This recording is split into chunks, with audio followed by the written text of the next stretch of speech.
with the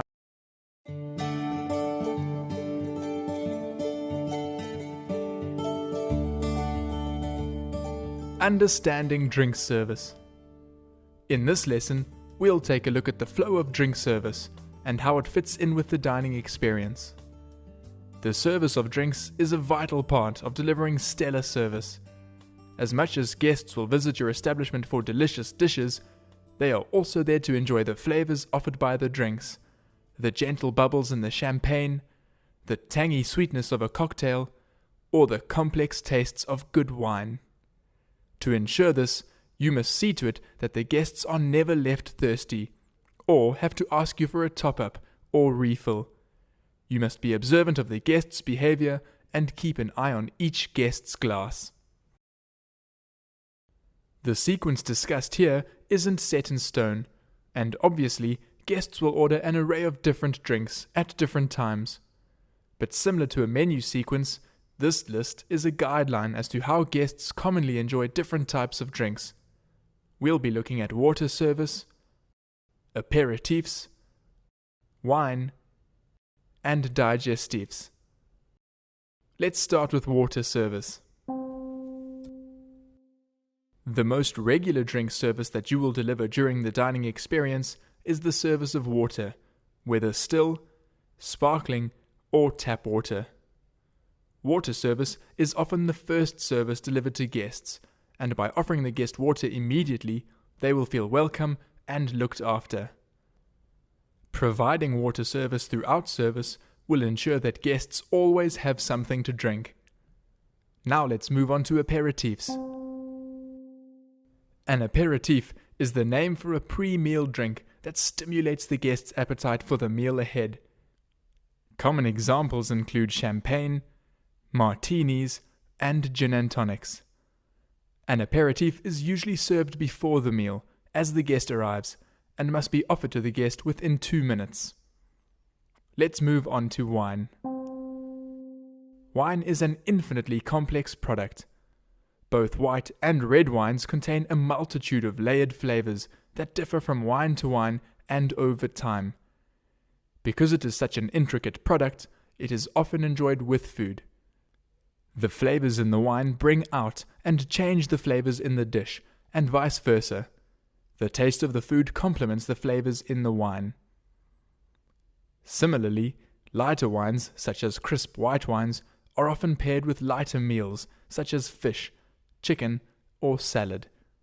Heavier dishes, such as red meat dishes, are paired with bolder, heavier wines, such as aged red wines.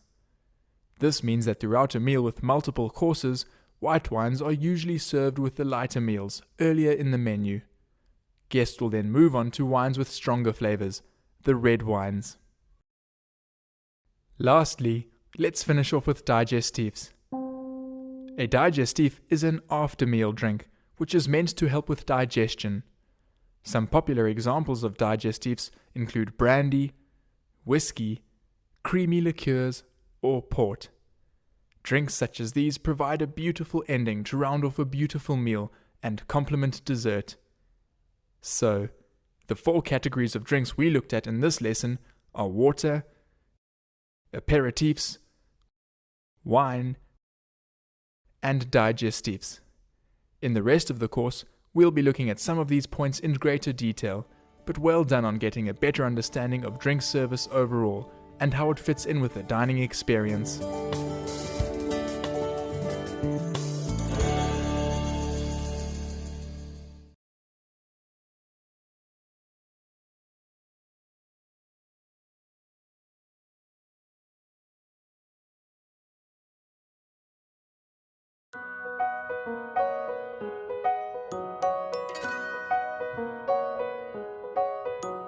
Water service.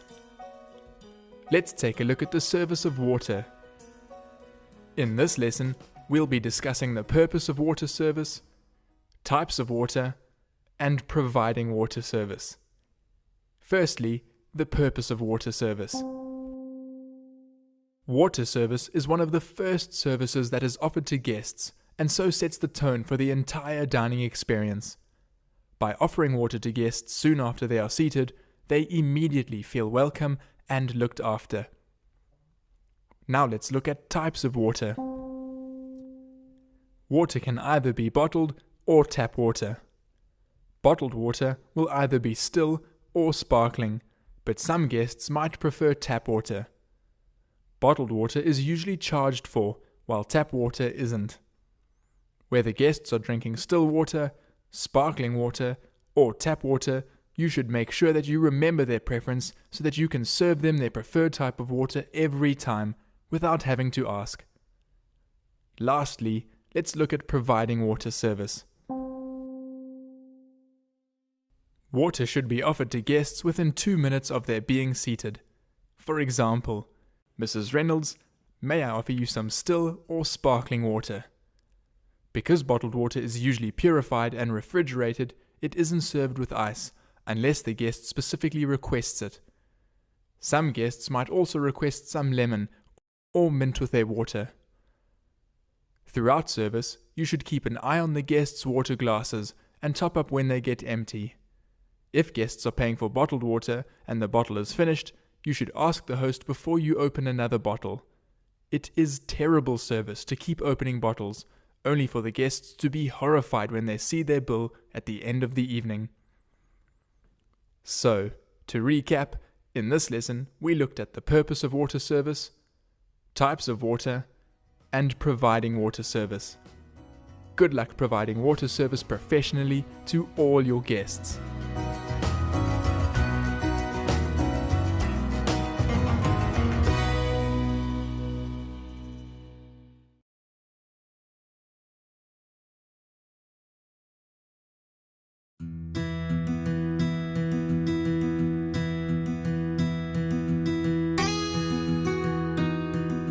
Bar terminology.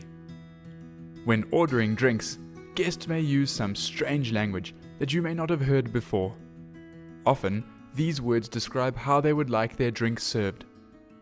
Let's take a look at some commonly used terms guests will use when ordering drinks. On the rocks. If the guest orders whiskey on the rocks or a brandy on ice, serve the spirit only with ice. Long drink. A long drink is a spirit, such as a vodka or whiskey, served in a tall, highball glass, usually with lots of ice, and filled to the top with a mixer, such as lemonade or soda water. Double. When a guest orders a double of a spirit or cordial, such as a double vodka or a double lime and water, the guest would like 2 tots or shots of the spirit or cordial. Single. Similarly, a single means that the guest would like 1 tot of the spirit or cordial. Neat or straight. If a guest orders a spirit neat or straight, they would like the spirit served as is, with no ice, water, or mixer. G&T. Guests who order a G&T would like a gin and tonic. Spritzer. A spritzer is a combination of white wine and soda water. Think of the spritz sound the soda makes when you open it. So, imagine a guest says that they would like a single G&T as a long drink. What should you bring them?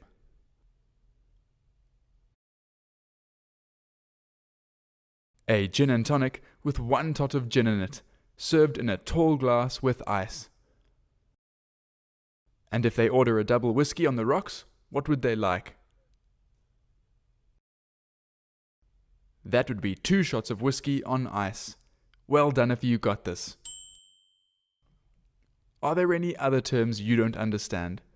Or others you didn't understand in the past? Be sure that if the guest uses terms you don't understand, that you find out from a colleague immediately, and also share these terms with your other colleagues who may be new to service. If you ever hear a word you do not know, make sure you write it down carefully on the docket and ask someone back of house if they know what it means. If they do not, make sure you ask the guest rather than bringing out the wrong drink. When in doubt, always ask.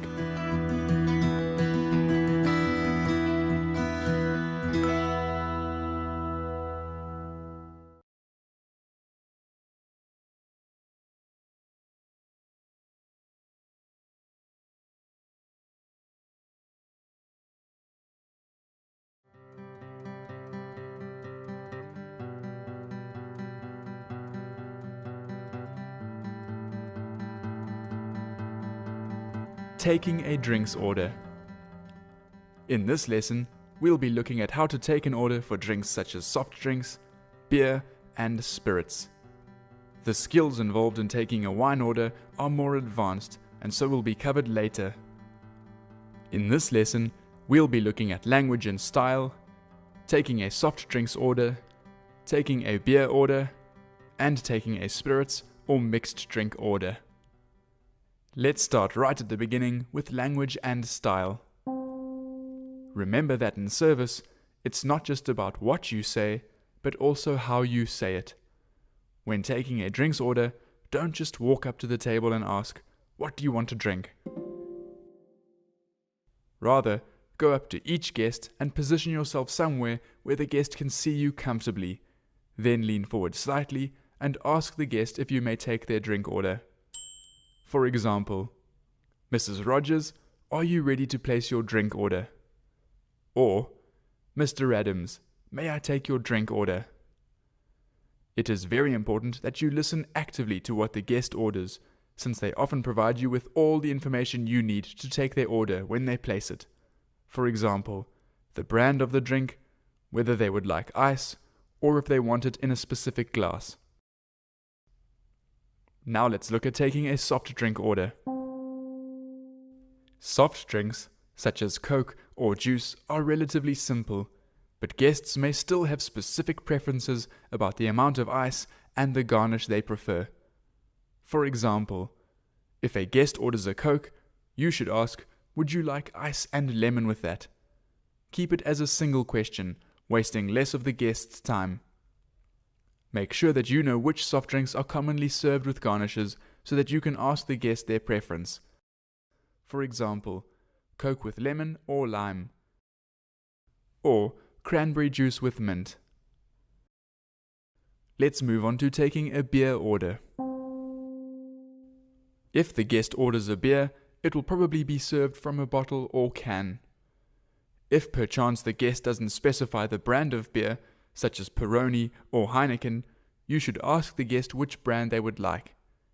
If that beer is available on tap as a draft, you should confirm whether the guest would like a draft or bottle of the brand. For example, "Mr. Roberts, would you like a Peroni draft or a bottle?" Lastly, let's finish off with taking a spirits or mixed drink order.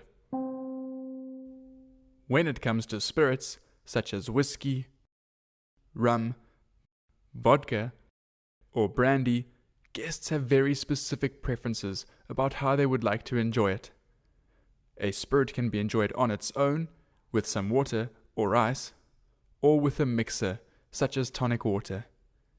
Either way, you will find that no two guests are alike. Some might like lots of ice and soda water with their whiskey, while others may ask for a whiskey with 3 blocks of ice and no water. Most guests will also have their favorite brand of the spirit, and it is important that you find out this information from them.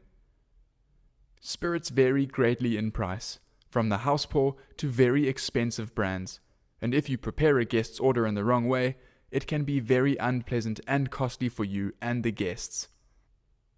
So, if a guest orders a vodka and tonic, we know that they ordered a spirit, vodka, with a mixer, tonic. But you need more information to serve them exactly what they want. Let's take a look at the 5 questions to ask if the guest didn't specify. Which brand of vodka would you prefer? For example, the guest might want the house pour or a specific brand, such as Grey Goose or Absolute Vodka. This can also influence the garnish the drink is served with. Would you like a single or a double tot of vodka? This determines the strength of the drink. Which type of glass would you prefer?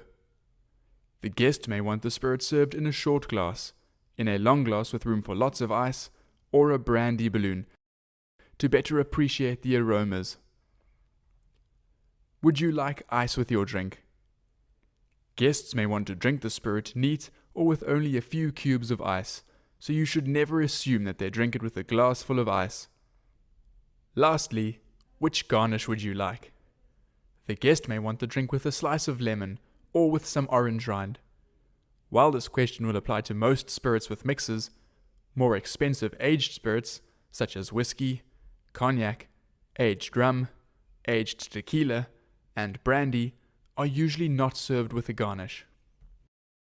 Ask these questions every time you take a spirit or a mixed drink order. But remember, as with still or sparkling water, once we know how a guest likes that drink to be served, you must remember for next time, so we don't have to ask them the same questions again. Use your drinks docket if you're unsure. So, to recap, the 4 points in taking a drinks order are language and style, taking a soft drink order, taking a beer order, and taking a spirit or mixed drink order. Good luck serving your guests like a professional.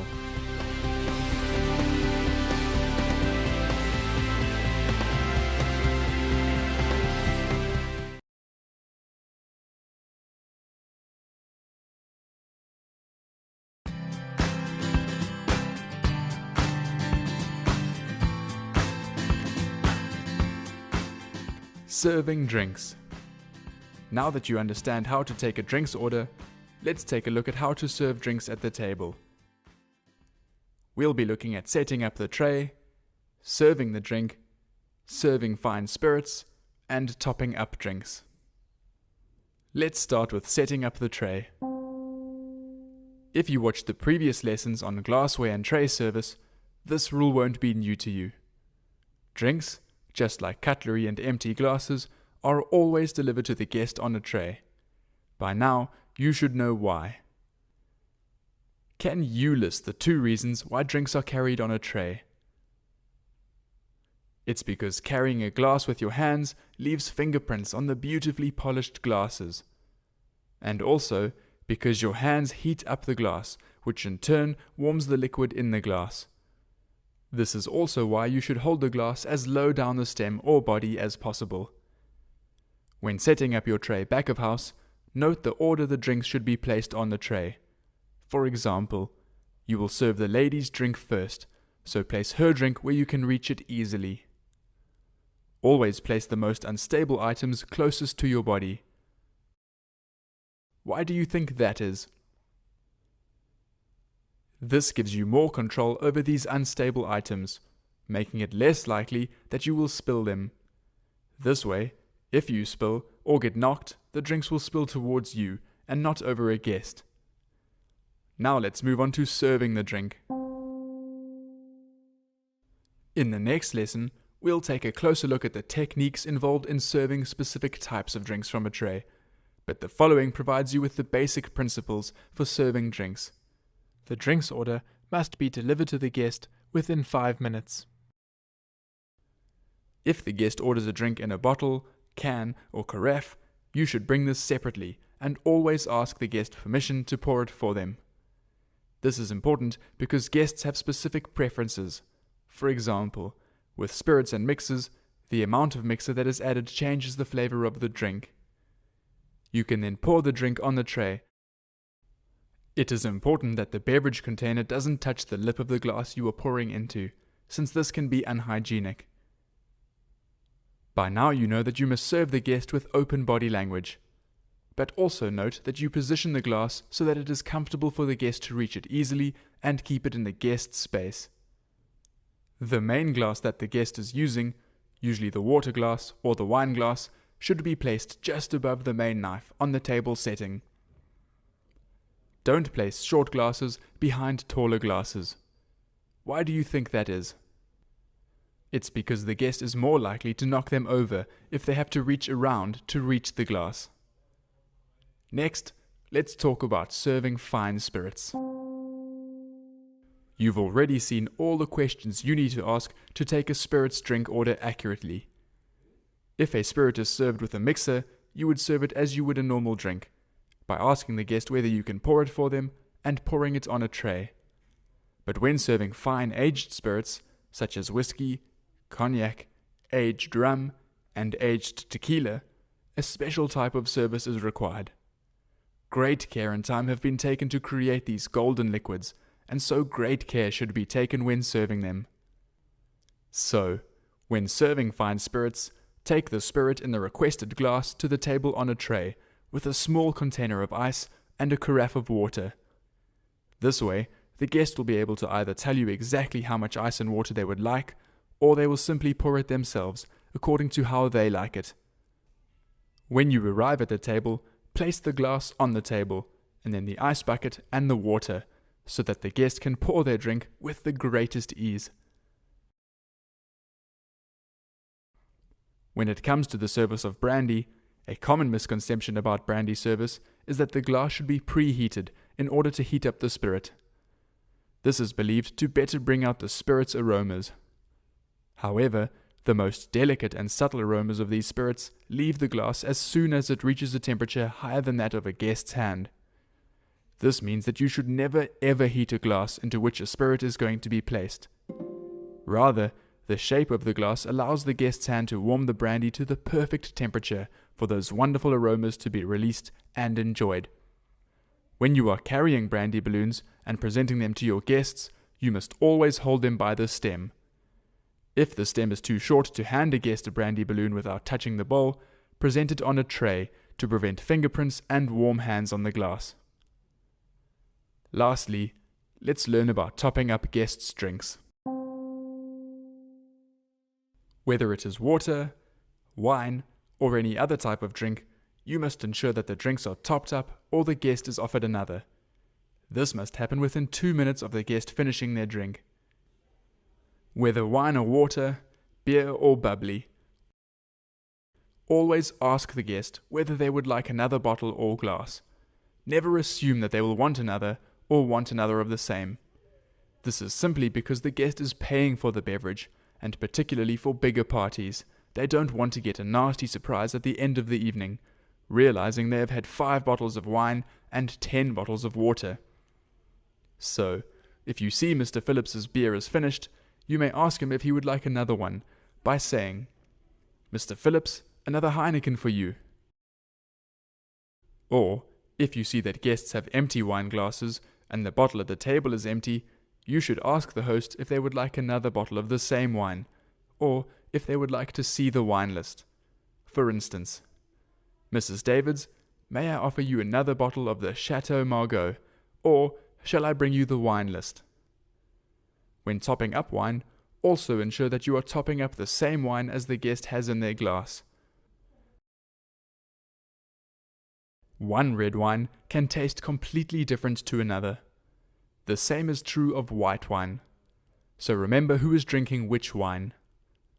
Because wines taste different, if the guest requests a different wine, ensure that you bring clean glasses with the wine. So, the important rules and tips you learnt in this lesson are setting up the tray, serving the drink, serving fine spirits, and topping up drinks. Well done.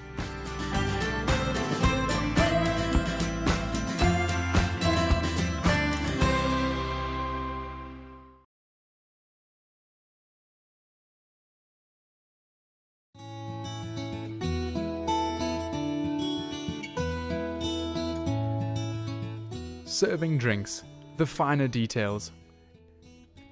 In this lesson, we'll be looking at serving drinks from a tray. Serving drinks from a tray can be tricky because the liquid in the glass can cause the glasses to sway, so be extra slow and careful in your movement. It's also extra difficult to carry stemware because when full, these glasses are top heavy. To carry and serve drinks like a true professional, we'll be looking at the following points: serving beer, serving many drinks, and serving tea from a tray. Let's start with serving beer. You will often need to serve beer from a tray. Beers are tricky because if they aren't poured correctly, they can foam up and spill over. To prevent this, you should try to keep control over the foam that is created, as you want the perfect amount of foam to form what is called the head. To do this, you should tilt the glass so that the beer makes contact with the side of the glass, rather than pouring directly down. When you want some foam, as you do with beer, simply straighten the glass towards the end of the pour, allowing the head to form beautifully. If you are pouring only one beer, use a small display tray and hold the glass down at the base so that you can tilt both the glass and the tray. This looks elegant and professional. If you have more than one drink on a tray, you will not be able to tilt the tray, so you will need to practice pouring correctly. In this case, pour the drink so that the liquid makes contact with the opposite side of the glass. Now let's look at serving many drinks. When serving more than 5 drinks from a tray, don't try to do it all by yourself. Rather, ask a colleague to help you by holding the tray while you serve the drinks. This will not only make your life easier, but it will make your guests more comfortable, as you won't be standing over them with a big tray full of drinks. If you don't have a colleague to help, think ahead and set up a Geridon station near to your guest's table. You can serve from the station. Finally, let's talk about serving tea. Can you remember what the rule is when placing hot, heavy items onto a tray? They need to be placed in the center of the tray, and you need to remove the hot teapot first. This way, the tray remains stable and the risk of spilling a hot pot of tea over the guest is lessened. After placing the teapot on the table, you can place the milk, the sugar bowl, removing the lid if there is one, and finally, the cup and saucer. Remember to place them down with the handles facing to the right for a right-hander and to the left for a left-hander. The same rule applies for clearing tea service. Take the heaviest item first and place it in the center of the tray. You can then remove the remaining items, being sure to keep the tray at arm's length away. Well done on finishing this lesson, and good luck with your assessment.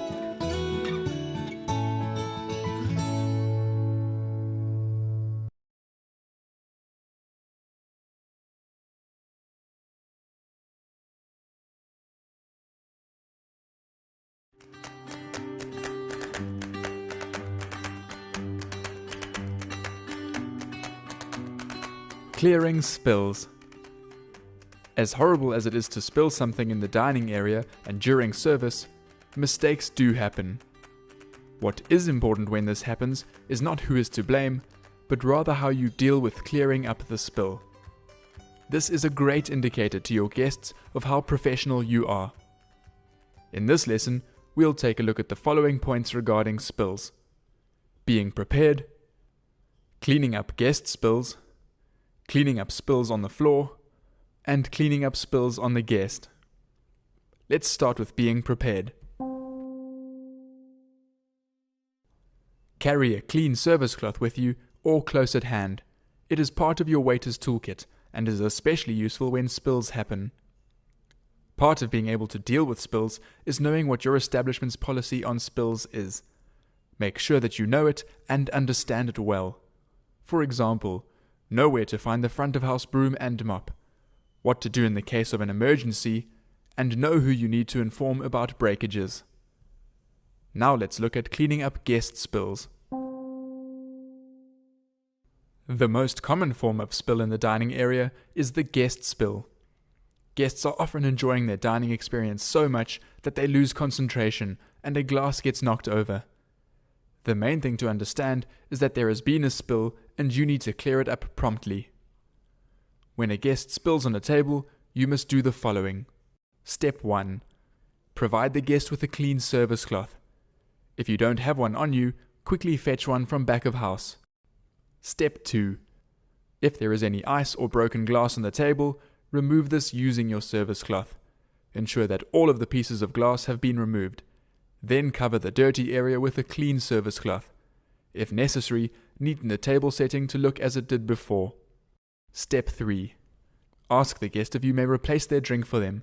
For example, Mrs. Jones, may I get you another glass of wine? Step 4. If the spill involved a lot of liquid and is very wet, you will need to come back in 5 minutes to replace the service cloth that you have used to cover the spill. Now let's move on to cleaning up floor spills. When something is spilled on the floor, there are a few important steps to follow. Step 1. Ask a colleague to watch the spilled area, to warn guests who may walk past, so that they don't get hurt. Teamwork is vital. Step 2. Fetch the cleaning equipment. Remember to use the mop and broom that are reserved for front of house. Lastly, Step 3. Quickly and efficiently coordinate with your colleagues to clean up the mess as silently as possible. This is because clearing up staff spills is all about speed. The quicker you get it done, the better. Finally, let's finish off with cleaning up staff spills on guests. Spills on guests are the worst kind of spills. This is why you always need to be extra careful when carrying trays and pouring drinks around your guests. Furthermore, this is why you always need to remain at least 1 arm's length away from your guests.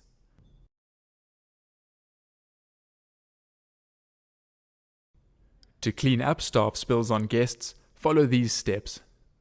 Step 1. Apologize and hand the guest a clean service cloth immediately. Never try to clean the spill on the guest yourself. They will feel extremely uncomfortable and you may make them even more upset. Step 2. Fetch a second clean service cloth and bring it to the guest. Step 3. Inform management immediately of the situation. You may end up needing their help in dealing with the situation. Step 4. If you spilled a guest's drink or meal, fetch the guest another one immediately, asking the chef or bartender to make it top priority. Lastly, Step 5. When you take the drink or meal to the table again, apologize one last time. Good luck putting this knowledge into practice when clearing spills.